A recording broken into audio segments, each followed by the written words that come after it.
আমার রান্নাবান্না চ্যানেলে সবাইকে স্বাগত। তো আমি একটি পাত্রতে বেসন নিয়ে নিয়েছি পরিমাণ অনুযায়ী, চালের গুঁড়ো নিয়ে নিলাম। তো এইবার এর মধ্যে আমি ডিম ফেটিয়ে নেব। তো এখানে আমি 2টি ডিম ব্যবহার করছি, আপনারা চাইলে এটিকে অ্যাভয়েড করতে পারেন। তো ডিমটা দিলে কি হয়, একটু বেশ মুচমুচে ব্যাপারটা আসে, ওই জন্য ডিমটা নিয়ে নিয়েছি আমি। তো ফেটিয়ে নিচ্ছি। এইবার এক এক করে এর মধ্যে আমি একটি আলু গ্রেট করে রেখেছিলাম, তো সেটি দিয়ে দিচ্ছি। এইবার কিছুটা পরিমাণ পেঁয়াজ কুচি,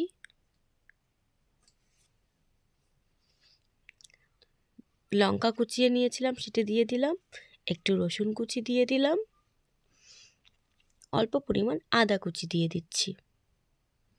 এবার কালো জিরা দিয়ে দিলাম। এইবার মেন যে জিনিসটা সেটি হলো বাঁধাকপি। তো বাঁধাকপি দিয়ে দিলাম, দেখুন। তো সামান্য পরিমাণ অনুযায়ী লবণ দিয়ে দিলাম।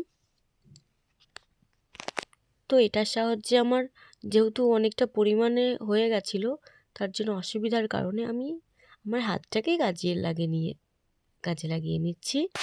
তো দেখুন আমি আমার এটা ম্যারিনেশন করা হয়ে গেছে, ভালোভাবে ম্যারিনেশন করে নিয়েছি।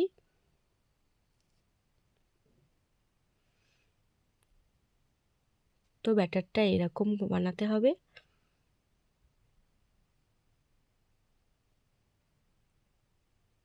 দেখুন হয়ে গেছে, ব্যাটারটা কমপ্লিট। তো এবার কড়াইতে তেল দিয়ে দিচ্ছি গরম হবার জন্য। তো দেখুন আমার তেলটা গরম হয়ে এসছে। তো এর ভিতরে এক এক করে আমি পকোড়া ছেড়ে দিচ্ছি।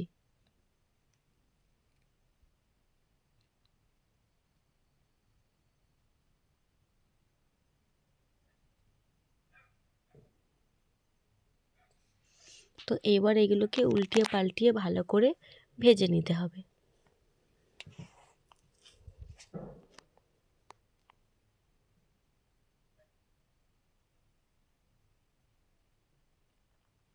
তো দেখুন আমার ভাজা হয়ে গেছে। এবার আমি একটা ঝাঁঝরির মাধ্যমে এটা তুলে নিচ্ছি। তো এবার নামিয়ে নিলাম।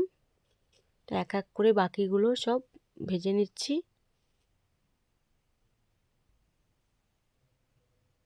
তো কেমন হয়েছে জানাবেন বন্ধুরা। ধন্যবাদ।